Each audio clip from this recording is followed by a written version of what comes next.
Meus queridos irmãos, eu quero saudar a todos no nome do nosso Senhor Jesus. Amém. Estou muito emocionado aqui por rever pessoas queridas, gente que eu conheci tão novinha, ainda lá no início da vida cristã, e agora está liderando a Igreja de Deus, servindo ao Senhor. Fiquei muito entusiasmado por encontrar tantos jovens aqui, é muito bom. João escreveu: jovens, eu vos escrevi porque sois fortes e tendes vencido o maligno. Como é bom ver jovens servindo ao Senhor. Deus seja louvado. Quero me congratular com os irmãos por essa iniciativa de fazer um simpósio abordando um tema tão relevante, tão oportuno. Sei que vocês já foram abençoados no dia de ontem e que seja uma bênção hoje também para o louvor e a glória de Deus. Então, minha gratidão a vocês pelo convite, que muito me honra e me abençoa, e que Deus seja gracioso nesta tarde e fale ao nosso coração. Vamos abrir a palavra de Deus na primeira carta de Paulo a Timóteo, capítulo 4.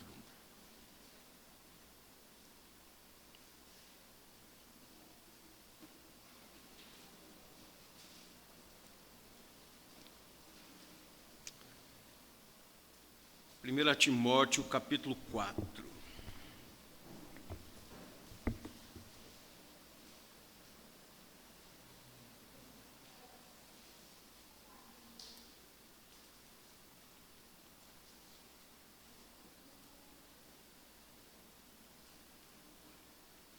Irmãos, lá na nossa igreja adotamos a versão NAA, Nova Almeida atualizada.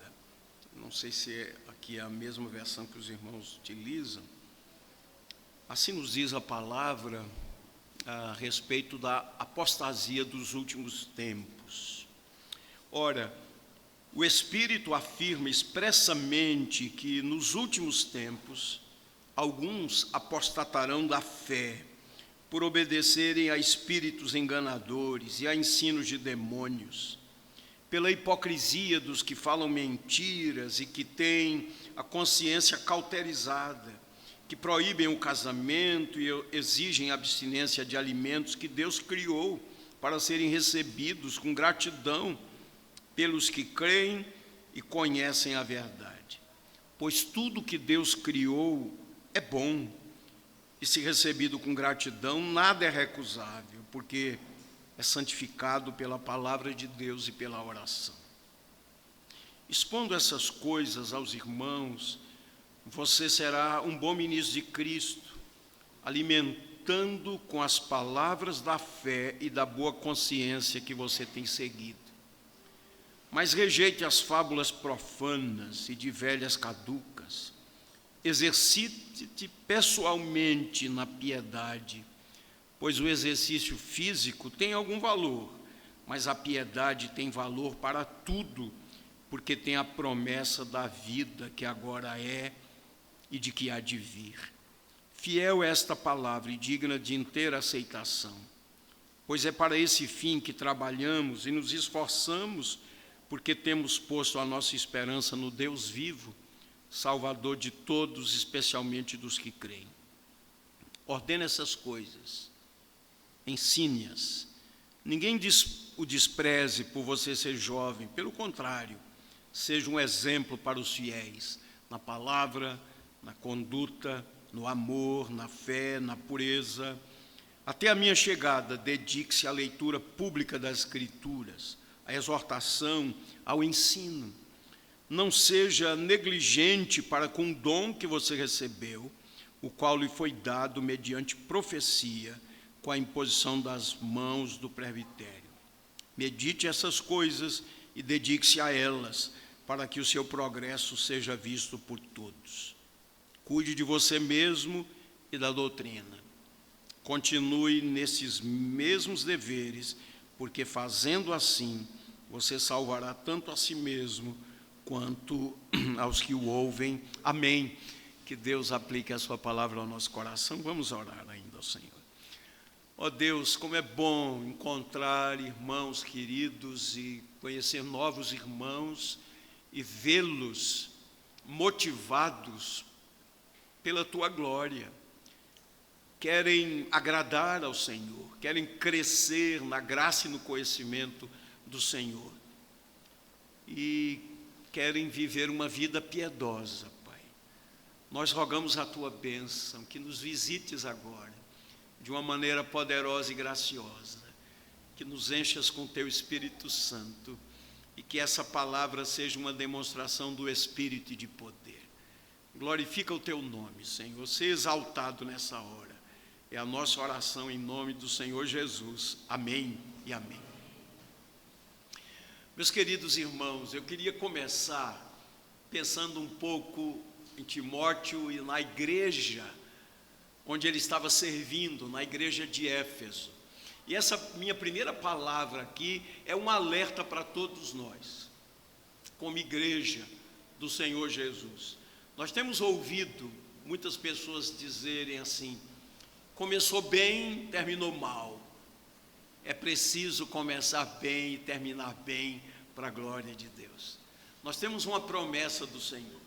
Paulo escreveu aos Filipenses, capítulo 1, verso 6: aquele que começou a boa obra em vós, há de completá-la até ao dia de Cristo Jesus. Então nós temos essa firmeza no Senhor, de que Ele haverá de nos sustentar. No entanto, somos uma igreja que crê na soberania de Deus, que é uma doutrina central na nossa fé, da nossa fé, mas essa doutrina da soberania de Deus não exclui a responsabilidade pessoal. Então, nessa parte introdutória, eu queria pensar com vocês na igreja de Éfeso. Timóteo tinha sido estabelecido por Paulo lá na cidade de Éfeso e foi lá para colocar as coisas em ordem, também estabelecer uma liderança que fosse fiel ao Senhor, uma liderança temente a Deus. E nós temos aqui, especialmente no capítulo 3, as instruções quanto ao perfil dos líderes, presbíteros e diáconos para servirem na igreja de Deus.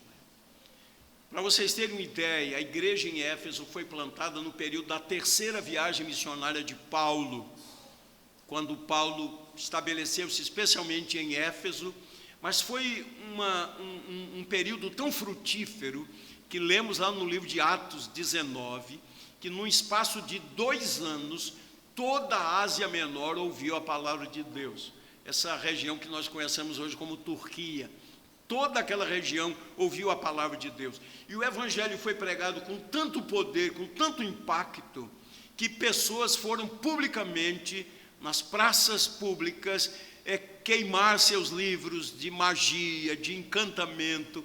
Eles renunciaram publicamente ao paganismo, à idolatria, confessando a Jesus como Senhor e Salvador. Então, foi assim que a igreja em Éfeso foi plantada.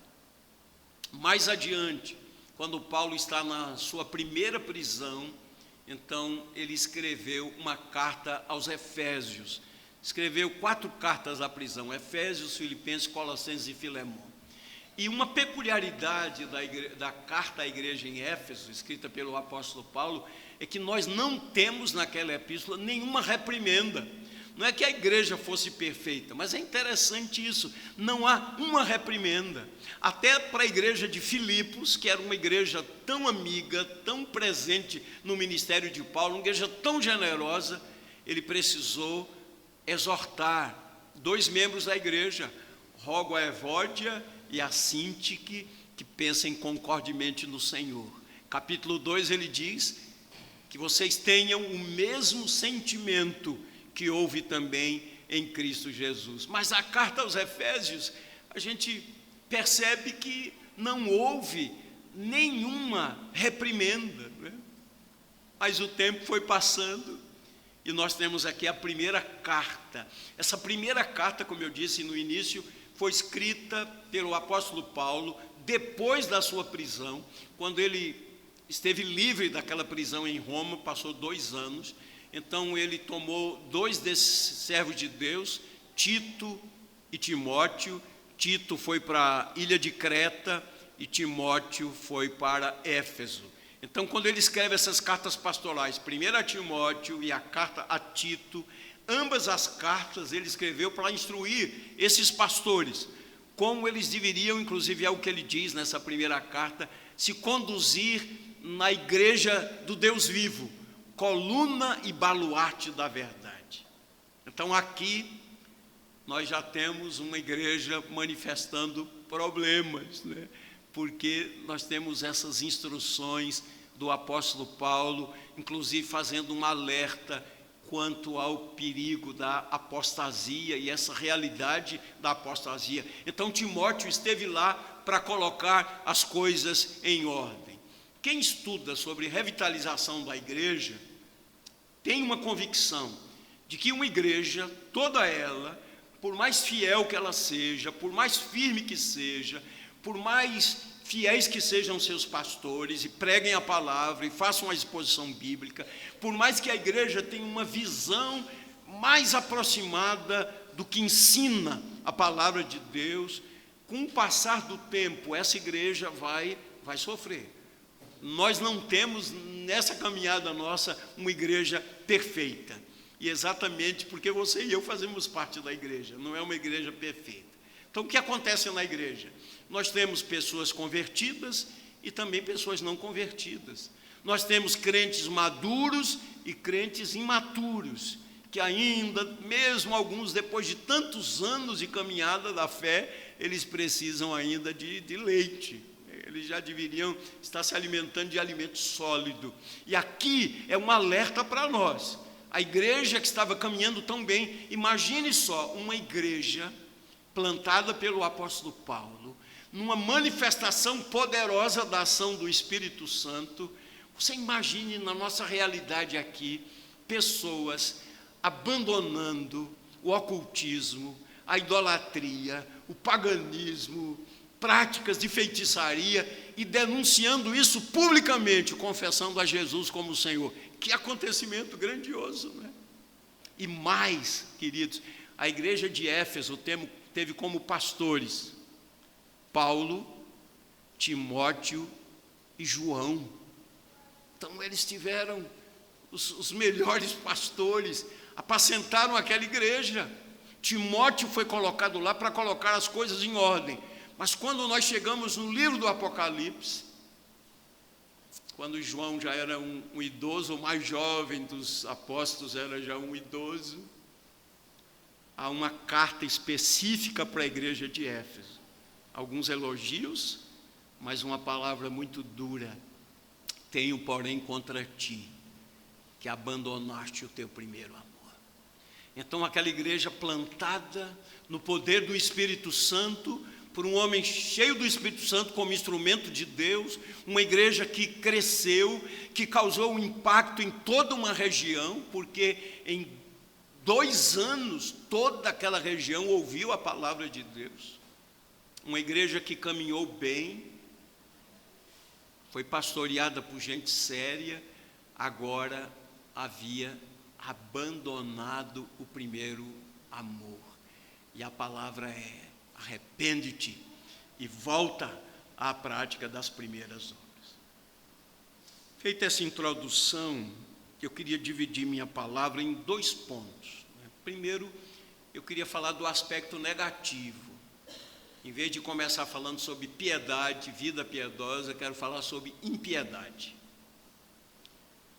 E aí você me diz: nós estamos aqui num simpósio sobre vida piedosa, a prática da piedade, você vem me falar sobre impiedade, né? O que temos a ver com a impiedade?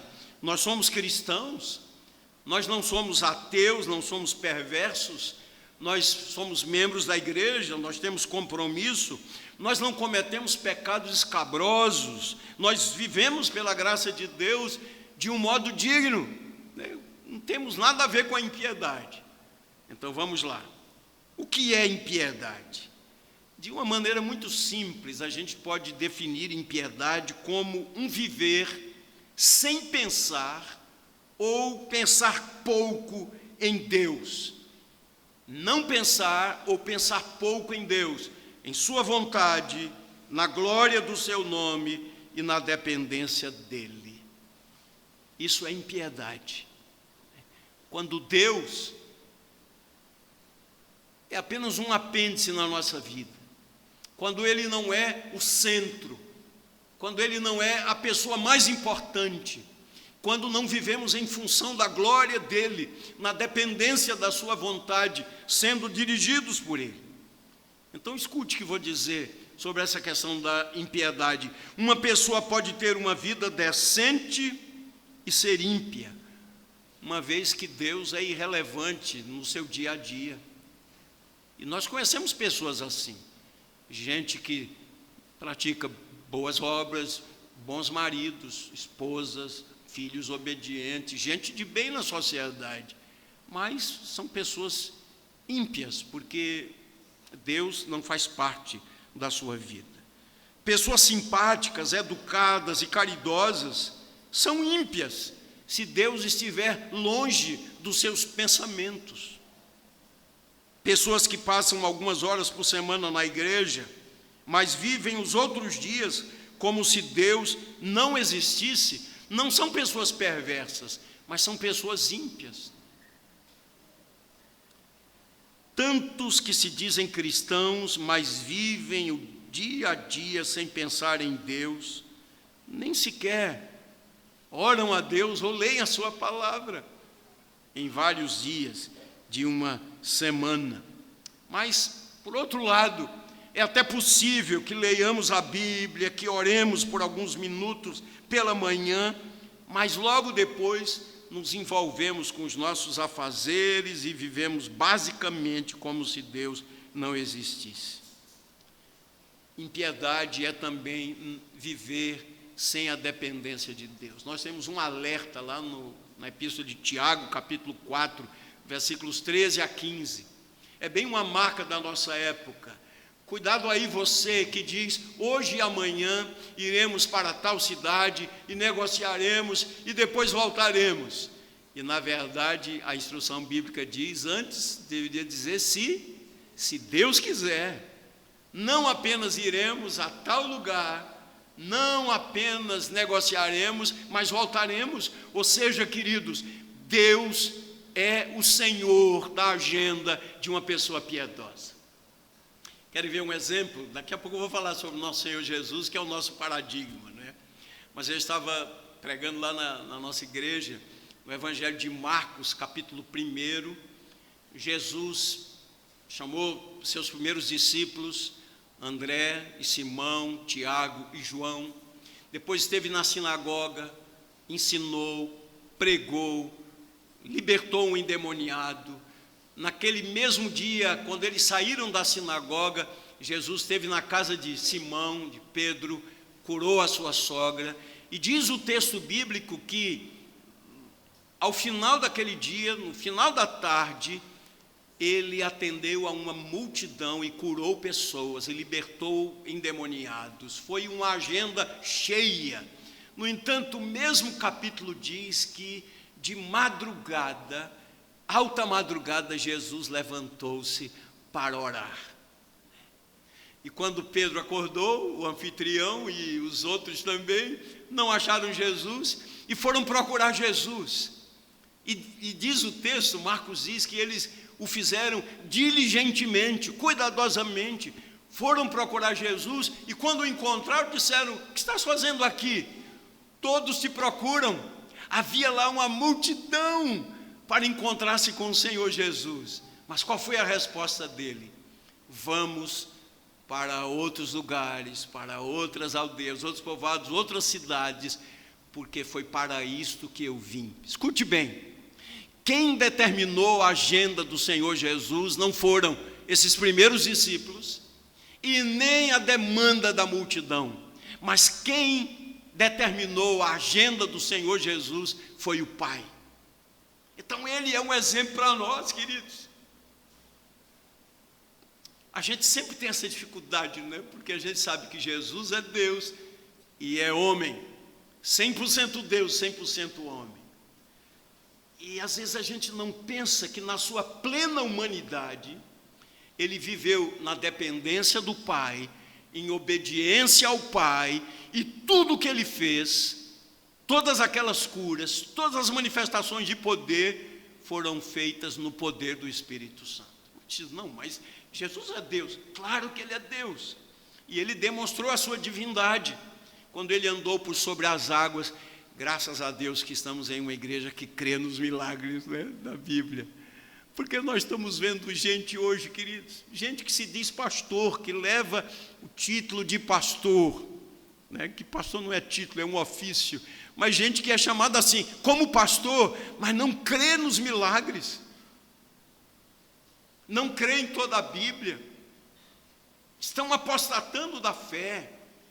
Graças a Deus que nós estamos aqui no meio de pessoas que creem em toda a Escritura e que creem nos milagres de Deus, né? Então, Jesus é esse modelo para nós, queridos, de vida piedosa. Lucas capítulo 6 diz que antes de Ele chamar os 12 discípulos, Ele passou uma noite toda em oração.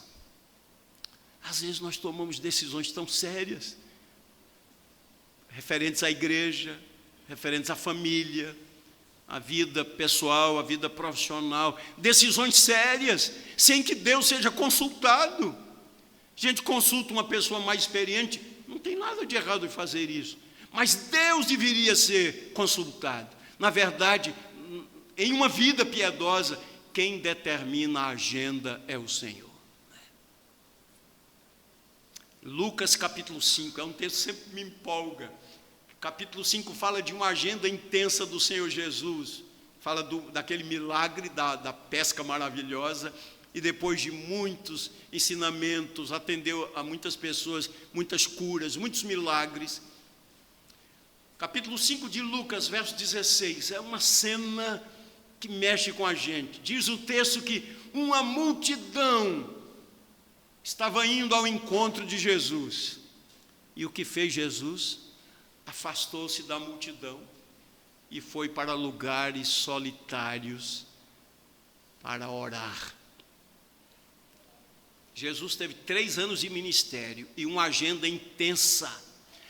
Capítulo 6 de Marcos, verso 31 diz, um dia Ele chamou os discípulos dizendo, vinde, repousai à parte, porque eles não tinham tempo nem para as refeições. Vejam, a agenda era muito cheia, mas Jesus nunca abriu mão da sua vida de oração. Às vezes Ele orava a noite toda, levantava-se alta madrugada. Essa expressão bíblica, alta madrugada, quer dizer entre 3 e 4 horas da manhã. Levantava-se alta madrugada para orar. Às vezes Ele se afastava, lugares solitários, para buscar a face do Pai. Esse é o nosso maior exemplo, queridos. E às vezes nós queremos levar a vida cristã com base na nossa experiência. Eu já tenho tantos anos de vida cristã, tantos anos de ministério, tantos cursos, tantos títulos, eu já tenho experiência, eu posso fazer. Nada disso, queridos.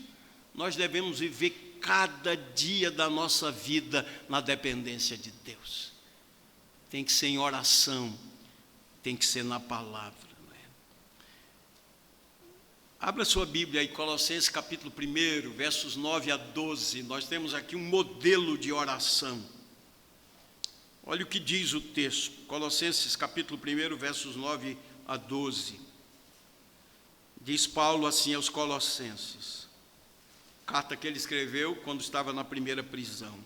Por esta razão também nós, verso 9, desde o dia em que soubemos disso, não deixamos de orar por vocês e de pedir que transbordem do pleno conhecimento da vontade de Deus em toda a sabedoria e entendimento espiritual. Dessa maneira, poderão viver de modo digno do Senhor, para o seu inteiro agrado, frutificando em toda boa obra e crescendo no conhecimento de Deus.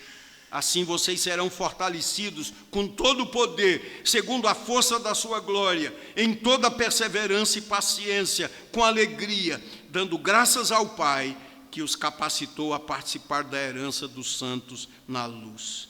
Veja aqui um modelo de oração. Olhe para o texto.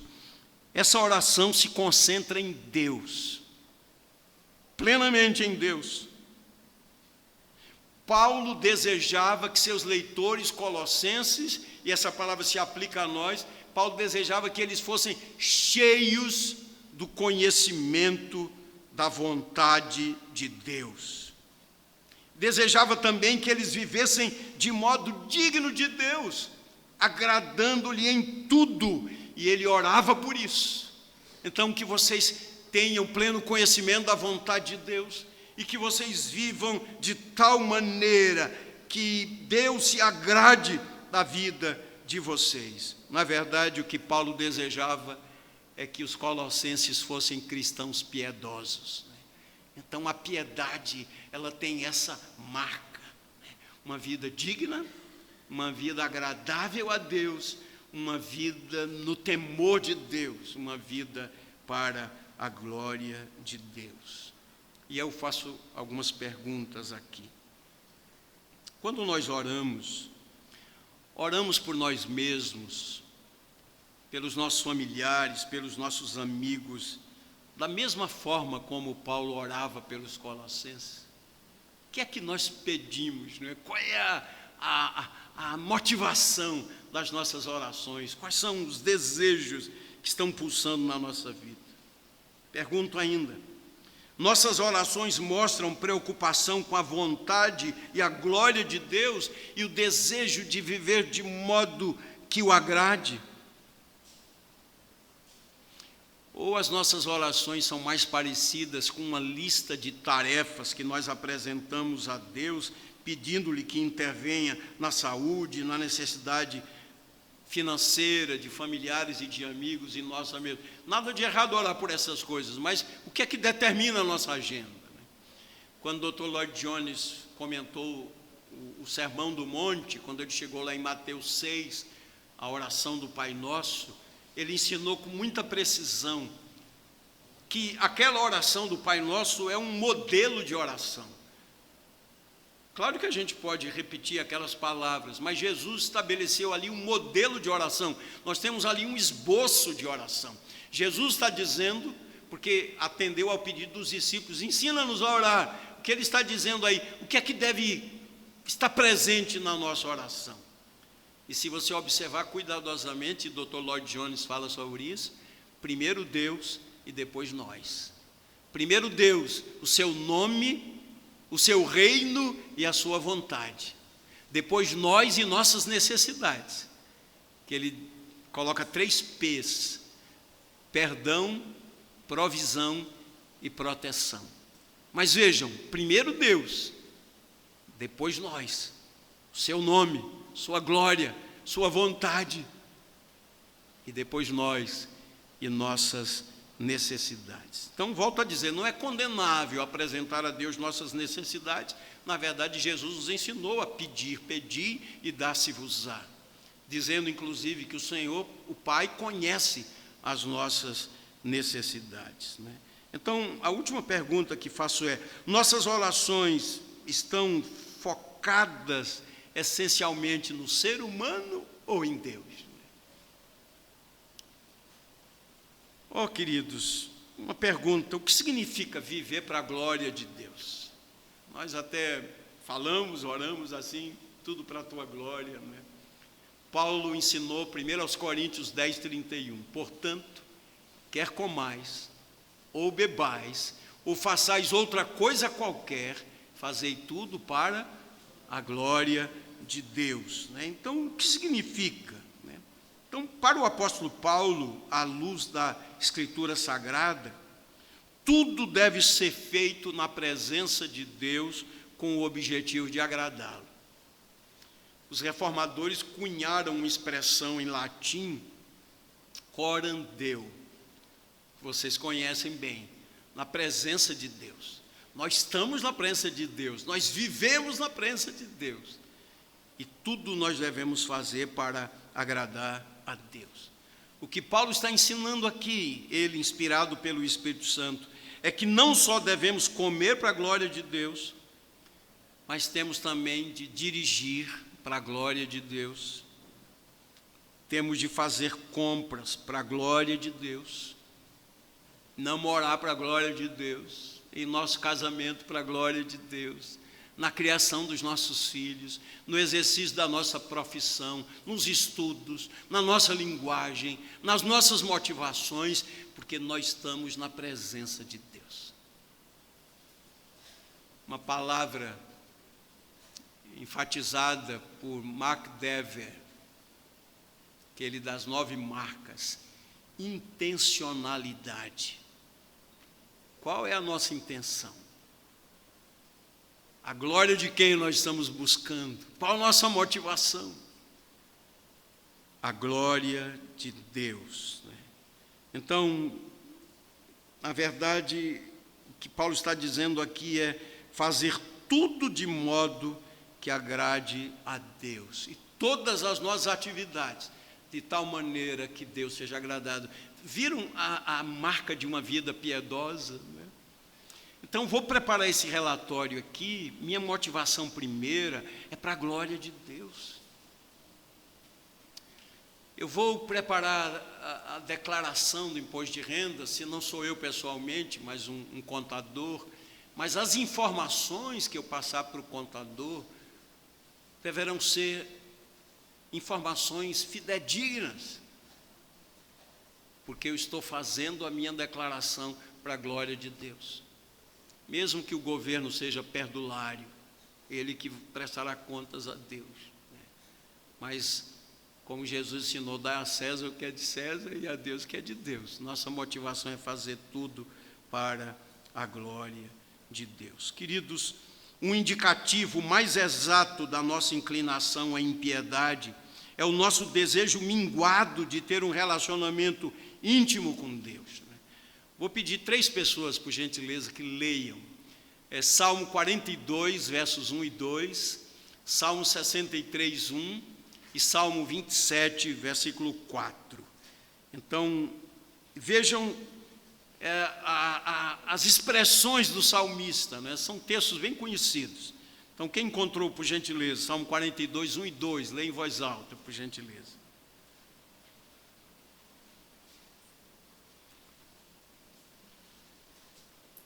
Vamos.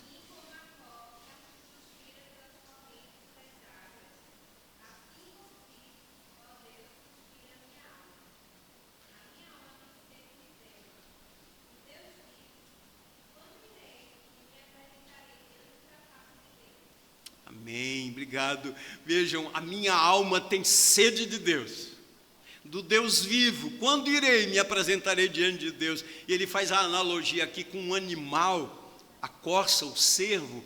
Esse animal, ele percorre longas distâncias à procura de água. E quando ele consegue aspirar, ele tem essa expectativa de encontrar água.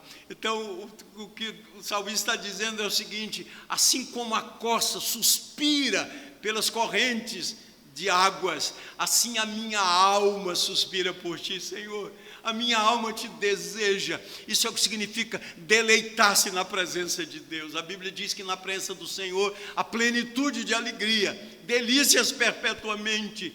Então a gente vê na oração um instrumento para o nosso relacionamento com Deus. A oração não é uma reunião de negócio com Deus, que a gente apresenta uma lista de deveres para Deus. Não, nós vamos pedir, porque nós glorificamos a Ele, manifestando a nossa dependência plena dEle.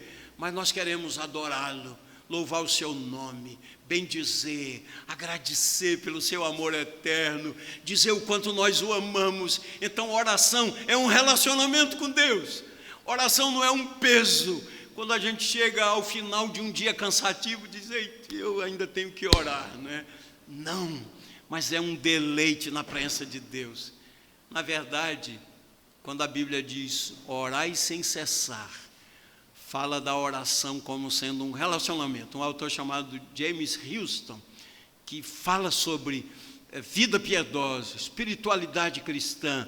Ele pega esses 2 textos, primeiro aos Tessalonicenses 5,17, orai sem cessar, e Colossenses 4, 1 e 2, que diz: perseverai na oração, vigiando com ações de graça. Ele diz: a oração é um relacionamento, e perseverar é uma atitude, é de alguém que está ali na presença de Deus.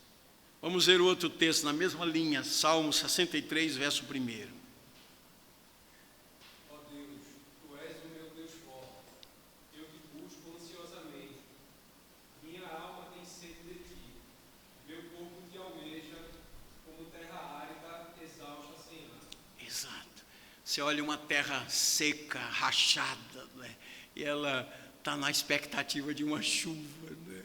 Ele usa essa analogia para dizer: a minha alma tem sede de Deus, do Deus vivo.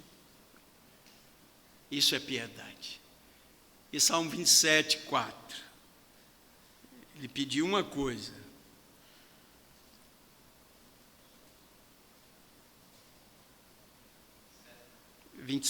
Salmo 27, verso 4. Ele diz o quê?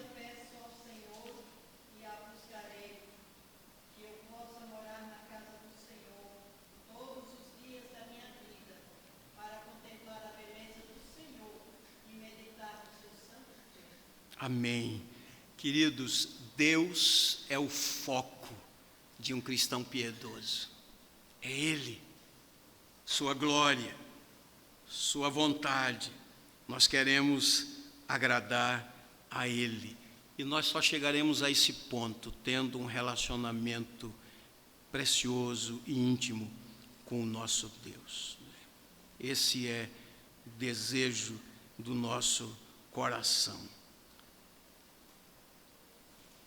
Queria agora pensar aqui no nosso texto, né, que lemos. Eu falei um pouco sobre a apostasia dos últimos tempos, e aqui Paulo está dando uma orientação a Timóteo, né? Ele está dizendo, verso 7, parte B, e o verso 8: exercite-se pessoalmente na piedade, pois o exercício físico tem algum valor, mas a piedade tem valor para tudo, porque tem a promessa da vida que agora é e que há de vir. Vida piedosa. Primeiro, vejam que Paulo está falando aqui de uma responsabilidade pessoal. Exercita-te pessoalmente na piedade. O verbo que ele utiliza aqui tem a ideia de treinamento, de disciplina. Estamos nos aproximando aí das Olimpíadas, não é? E é certo que com o passar dos anos as Olimpíadas ficaram manchadas por atletas que se doparam, que conseguiram resultados extraordinários, mas dentro de uma artificialidade. Mas sempre os Jogos Olímpicos chamam a atenção, porque um atleta se prepara durante 4 anos para uma competição, dependendo da competição, de alguns poucos segundos, né? E eu me lembro, há muitos anos, vocês não eram nascidos ainda, né? Tinha um nadador americano chamado Michael Phelps. E quando ele era bem jovenzinho, ele foi para a primeira Olimpíada, né? Um grande ganhador de medalhas de ouro. Mas eu lembro-me que li uma entrevista dele dizendo assim, na preparação dele, naqueles 4 anos, ele treinou todos os dias, exceto, se não me falha a memória agora, 4 dias, porque havia extraído um dente ciso, então ele precisou parar por alguns dias, mas ao longo de 4 anos, ele treinou todos os dias. É isso que Paulo está ensinando aqui a Timóteo: exercita-te na piedade. Um atleta, ele quer o pódio. É um momento muito emocionante quando o atleta sobe em primeiro lugar e ele recebe a medalha de ouro e o hino do seu país é tocado, né? É bastante emocionante, né? O que Paulo está dizendo é exatamente isso: exercita-te na piedade. Está falando aqui de disciplina, de intimidade com Deus. Lembram-se no início que eu disse, a soberania de Deus não anula a responsabilidade do homem. Se você fizer uma leitura cuidadosa, 2 de Pedro, capítulo 1, Pedro escreve que o Senhor já providenciou todos os meios para uma vida cristã vitoriosa. Mas ele diz que nós devemos nos empenhar diligentemente, associando virtude a outra virtude, não é? Então Deus já preparou e nós estamos fazendo a nossa parte. Exercita-te pessoalmente. Conhecemos um personagem, a Bíblia fala muito pouco sobre ele, mas o que diz é tão maravilhoso. Enoque andava com Deus. E ele foi tomado e já não era, porque Deus o tomou para si. Enoque andou com Deus, Enoque agradou a Deus. E esse andar com Deus fala desse relacionamento. Então eu creio que quando a igreja pensou nesse simpósio, imaginou essa realidade, um relacionamento com Deus, andar com Deus, e eu lhes digo, queridos, é impossível uma vida piedosa sem devoção a Deus. Um autor chamado Jerry Bridges, ele disse que a devoção a Deus constitui-se de 3 elementos essenciais. Ele inclusive faz até a figura de um triângulo equilátero. E ele diz assim: o temor de Deus e o amor de Deus formam a base do triângulo, enquanto o desejo de Deus é o ápice. Então aqui o desejo de Deus, numa base, temor de Deus, do outro lado, na base, o amor de Deus. E no centro ele coloca vida piedosa. Então vida piedosa tem a ver com o temor de Deus, o amor de Deus e o desejo por Deus. Um outro autor chamado John Murray, ele diz que o temor de Deus é a alma da piedade, o temor de Deus. Então eu queria falar desses 3 pontos agora nessa última fase, segundo ponto. Falei do lado negativo da impiedade, que é viver a vida sem pensar em Deus ou pensar pouco em Deus, cumprir uma agenda e Deus está à parte, né? Mas agora eu quero falar sobre a vida piedosa. O primeiro ponto é sobre o temor de Deus. O crente sincero deve ser conhecido por alguém que teme a Deus. Nós lemos lá em Jeremias capítulo 32, verso 40, que o Senhor colocou o temor, o seu temor no nosso coração. Ele está falando aqui sobre a nova aliança. E uma das bênçãos da nova aliança é exatamente isso, o implante do temor de Deus no coração. Gosto muito daquele texto de Atos 9, 31, que diz que a igreja avançava, caminhava em paz, no temor de Deus. É assim que a igreja caminhava, né? E nós temos outras afirmações na palavra de Deus que, dando conta que o temor de Deus é o motivo para um viver justo. Mais uma vez eu recorro ao Senhor Jesus, porque Ele é o nosso modelo, Ele é o nosso paradigma, é um modelo padrão. Olha que texto lindo, vou ler para vocês, Isaías capítulo 11, versículos de 1 a 3, que diz assim: do tronco de Jessé sairá um rebento, e das suas raízes brotará um renovo, repousará sobre ele o Espírito do Senhor, o Espírito de sabedoria e de entendimento, o Espírito de conselho e de fortaleza, o Espírito de conhecimento e de temor do Senhor. Ele terá o seu prazer no temor do Senhor, não julgará segundo a aparência, nem decidirá pelo que ouviu dizer. Oh, queridos, Isaías 11, de 1 a 3, isso significa dizer que em sua plena humanidade, o Senhor Jesus deleitava-se no temor de Deus. Foi derramado sobre ele o Espírito Santo, o Espírito de temor. Então, o que significa para nós, servos de Deus, o temor do Senhor? Nós sabemos que em Cristo Jesus já fomos libertados do medo da ira de Deus, porque a Bíblia diz que já não há nenhuma condenação para os que estão em Cristo Jesus. Então nós não temos esse medo, mas é certo que um crente verdadeiro, autêntico, ele não está livre da disciplina de Deus, porque Deus disciplina a quantos ama. Assim como os pais disciplinam seus filhos porque os amam, Deus nos disciplina também porque nos ama. Então, o significado principal do temor de Deus é adoração, amor, honra, respeito e reverência. Quando você lê Isaías capítulo 6, que texto maravilhoso. O rei Uzias havia morrido. O rei Uzias foi um bom rei, temente a Deus. Havia reinado em Judá durante 52 anos. E o seu reinado trouxe estabilidade para Judá. Agora Uzias era morto.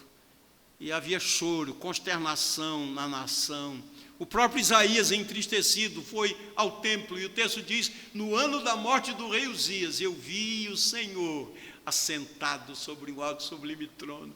É essa visão de que quem dirige a nação, quem dirige a história é o Senhor. Ele está no trono. E nós deveríamos descansar mais o nosso coração, queridos. Eu acho que às vezes olhamos muito lá para o Planalto Central, né? Nossa esperança está lá, nada disso. Nossa esperança está no nome do Senhor. Seja quem ocupe lá o Planalto Central, quem está no trono é o Senhor. Louvado seja o nome dele, né? Mas a cena é muito linda. Quando você vem lendo o livro do profeta Isaías, desde o começo, há um momento quando ele diz à nação pecadora e ímpia: ai de vós, ai de vós, ai de vós, ai de vós, várias vezes.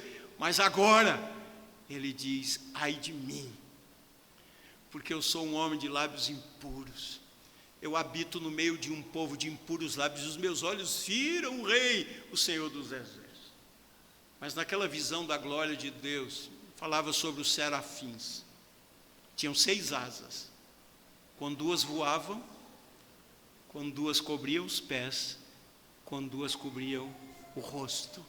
E eles adoravam a Deus. Santo, santo, santo é o Senhor dos Exércitos. Queridos, os serafins, diante da glória de Deus, da santidade plena de Deus, eles sequer olhavam para o Senhor, cobriam os olhos e os seus pés. Isso é o temor de Deus, né? Deus é Pai.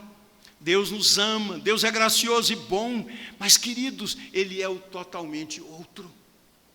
Ele é santo, Ele é puro, Ele é justo, Ele é cheio, como diz um dos salmos. Ele sente indignação todos os dias. Deus é santo. Quando a gente lê literatura sobre avivamento, não é incomum encontrar que pessoas, antes de começarem a orar a Deus, colocavam a mão sobre a boca, porque iam falar com Deus vivo, todo-poderoso. A gente lê de outros cristãos que liam a Bíblia de joelhos, de gente que se aproximava do Santo dos Santos, pelo novo e vivo caminho, na mediação do Senhor Jesus, mas com reverência, porque Deus é santo. Então esse é o temor de Deus.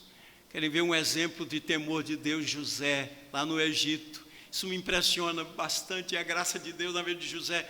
Um menino, 17 anos de idade, odiado pelos irmãos, vendido como escravo pelos irmãos aos ismaelitas, vendido pelos ismaelitas a Potifar. Foi parar no Egito, um menino de 17 anos. Deus abençoou a casa de Potifar por causa dele. Tornou-se mordomo da casa. Mas a mulher de Potifar era uma mulher infiel. Aproximou-se de José. A Bíblia diz que José era bonito de porte e de aparência. A gente pode imaginar, né? Aquele bonitão. E a mulher aproximou-se dele insistentemente. Deita-te comigo,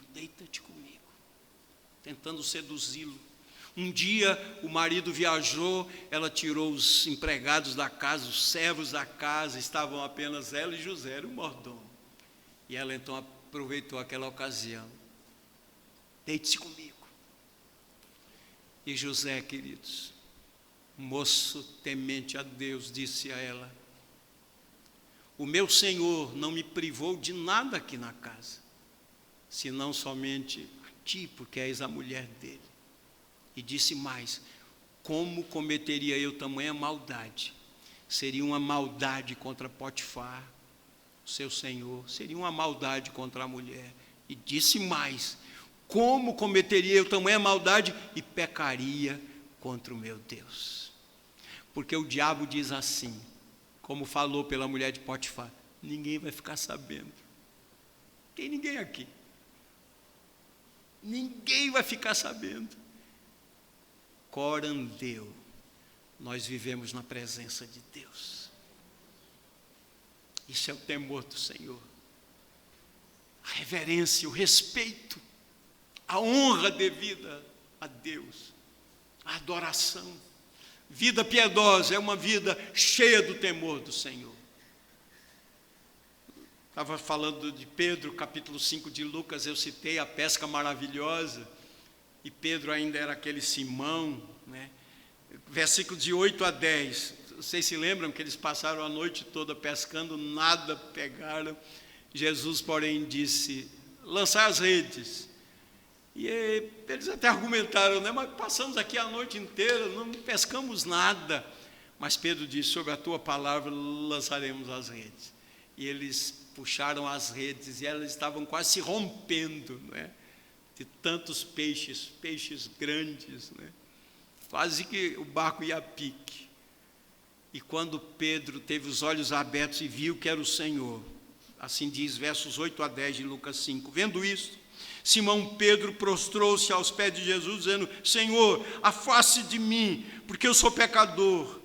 Pois à vista da pesca que fizeram, a admiração se apoderou dele e todos os seus companheiros, bem como Tiago e João, filhos de Zebedeu, que eram sós. Então Jesus disse a Simão: não tenha medo, de agora em diante você será pescador de gente.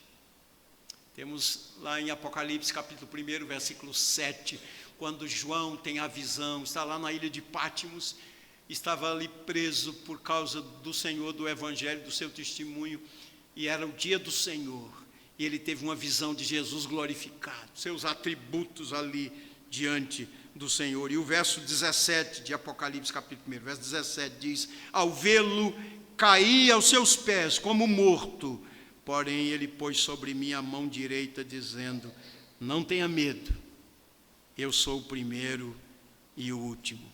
Queridos, é impossível uma vida piedosa sem o temor de Deus. Razão pela qual o salmista orou: que as palavras dos meus lábios, o meditar do meu coração sejam agradáveis na tua presença.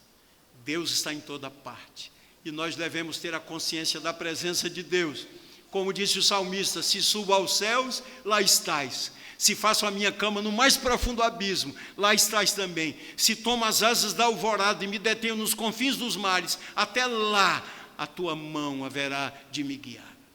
Mas se eu digo: as trevas com efeito me encobrirão, que nada, a luz e as trevas são para ti a mesma coisa. Então ele tinha perguntado: para onde fugirei do teu espírito? Para onde me ausentarei da tua face? Nós estamos na presença de Deus. Vida piedosa é vida no temor de Deus. Reverência, respeito, amor, adoração, dependência, essa disposição de agradar a Deus, né? Ainda falando sobre o temor de Deus, reverência, tem um texto maravilhoso, Apocalipse capítulo 15, versículos 3 e 4. Nós temos aqui os remidos cantando de forma triunfante o cântico de Moisés e o cântico do Cordeiro. Olhem, escutem bem essas palavras.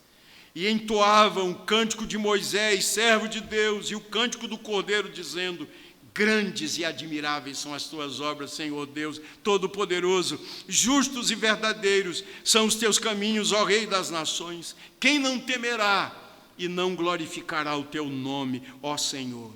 Pois só tu és santo. Por isso todas as nações virão e se prostrarão diante de ti, porque os teus atos de justiça se fizeram manifestos, né?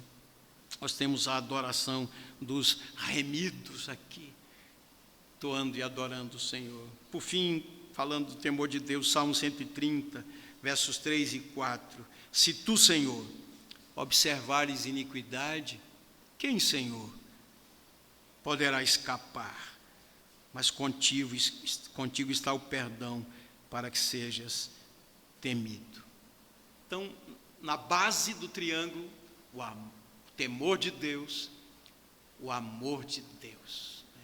A Bíblia diz: Deus prova o seu próprio amor para conosco, pelo fato de ter Cristo morrido por nós, sendo nós ainda pecadores. João escreveu, primeira carta, capítulo 4, de 8 a 10, amados, amemo-nos uns aos outros, porque o amor procede de Deus, e todo aquele que ama é nascido de Deus e conhece a Deus. Quem não ama não conhece a Deus, pois Deus é amor. Nisto se manifestou o amor de Deus em nós, em haver Deus enviado o seu Filho unigênito ao mundo para vivermos por meio dele.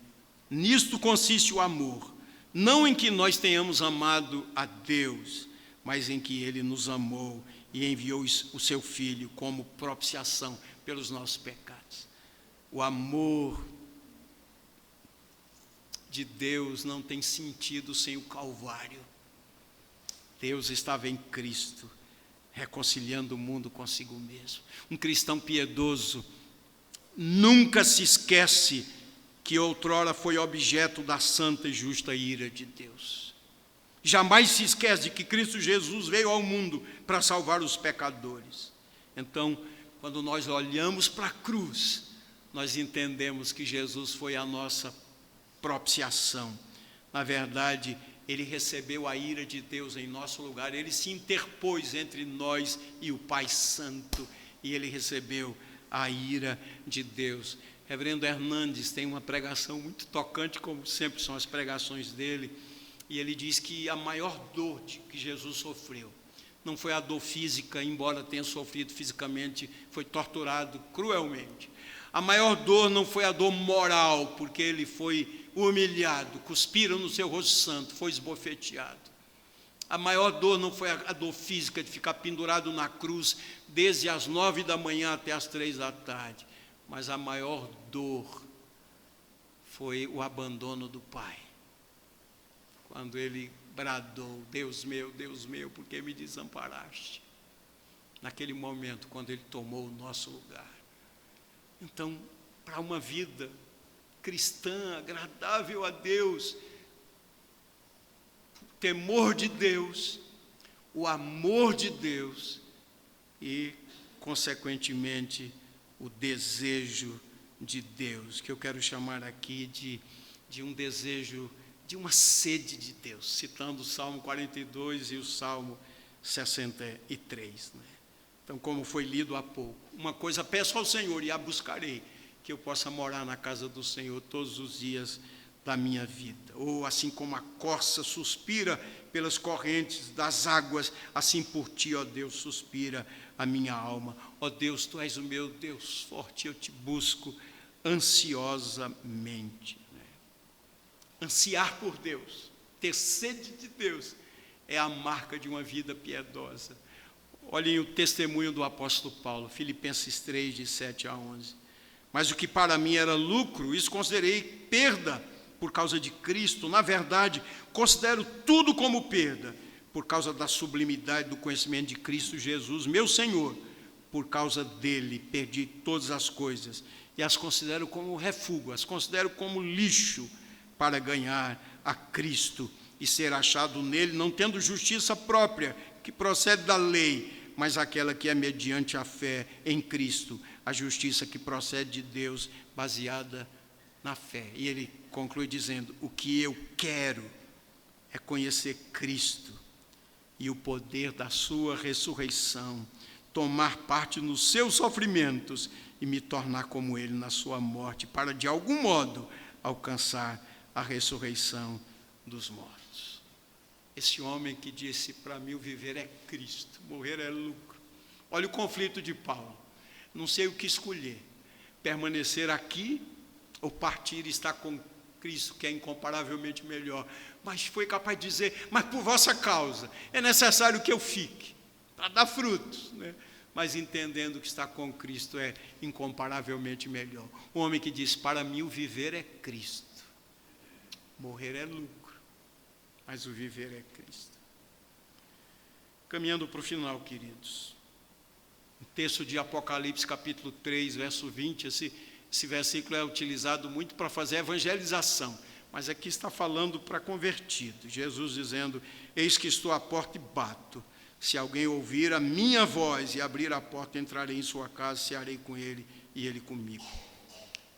Na cultura dos dias de João, cear com alguém significava ter comunhão com essa pessoa. Então, na verdade, é isso que o texto está dizendo.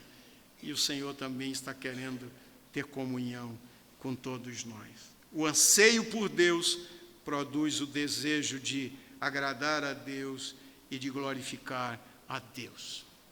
Então, concluo dizendo o que é devoção a Deus, o que é vida piedosa, o que significa a devoção a Deus. O temor de Deus é uma atitude de reverência, respeito e honra para com Ele. A compreensão profunda dentro da nossa alma do amor divino por nós, demonstrado na morte vicária de Cristo, e um intenso anseio por aquele que é tão temível em sua glória e majestade, mas ao mesmo tempo tão condescendente em seu amor e em sua misericórdia. Ó queridos, nós temos meios de graça: a oração, a palavra, os sacramentos, o culto, a comunhão dos santos são meios de graça. E toda a atividade da igreja, todo o programa da igreja não deve ser reduzido a um ativismo religioso, mas tudo o que fazemos para agradar a Deus, para a glória de Deus, para a edificação do povo de Deus, para que esse povo edificado, cheio do Espírito, motivado, vá buscar outras pessoas para o Senhor. Como John Piper ensina, o fim não é simplesmente salvar pessoas pela pregação do Evangelho, mas o fim é a glória de Deus, para que essas pessoas convertidas glorifiquem a Deus. Essa é a motivação, para a glória de Deus. Ó, meus irmãos, eu creio que já extrapolei o meu tempo, né? Mas na prática, né, de tudo isso, né, guardem essa figura de Jerry Bridges, desse triângulo, né, equilátero, né, nas suas bases: temor de Deus, o amor de Deus e lá no ápice, desejo por Deus. Isso é uma síntese de uma vida piedosa.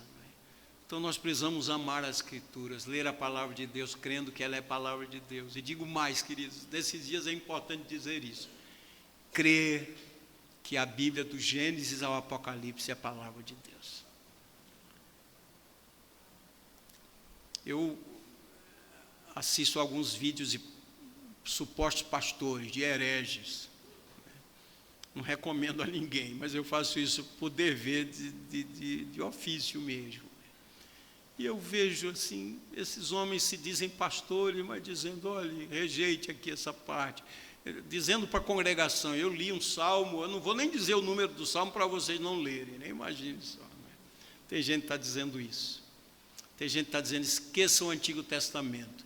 E tem gente mais radical que está dizendo: esqueça o Antigo Testamento e tudo mais do Novo Testamento, fique só com as palavras de Jesus.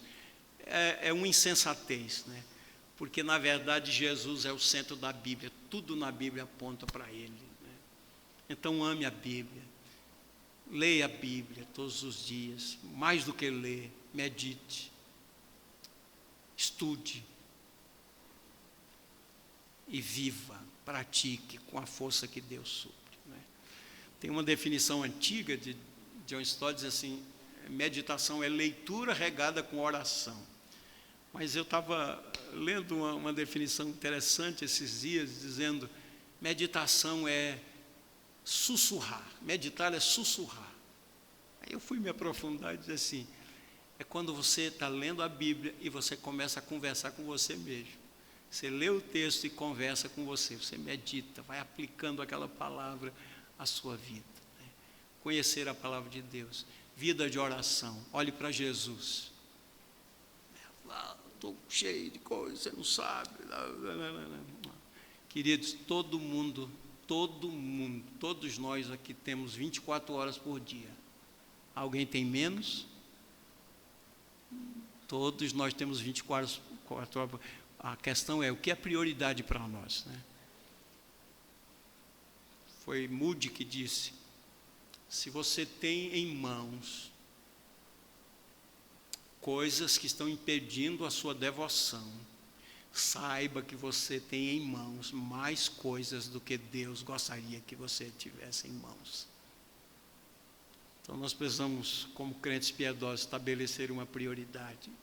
Orai sem cessar, durante o dia, você trabalha, você estuda, você está viajando, na sua caminhada, você está orando a Deus, nós estamos na presença de Deus, entre uma pessoa e outra que você atende, você ora a Deus, pede direção a Deus, né? Quando a gente sai de casa, a gente não vai olhar lá o GPS, saber qual o melhor caminho a tomar, não é? Vamos consultar a vontade do Senhor. Senhor, o que é que o Senhor quer nesse dia? Eu não sei o que me espera, mas eu sei que estarei na tua presença e eu quero te agradar com as minhas palavras, com as minhas ações, com as minhas reações, com minhas motivações.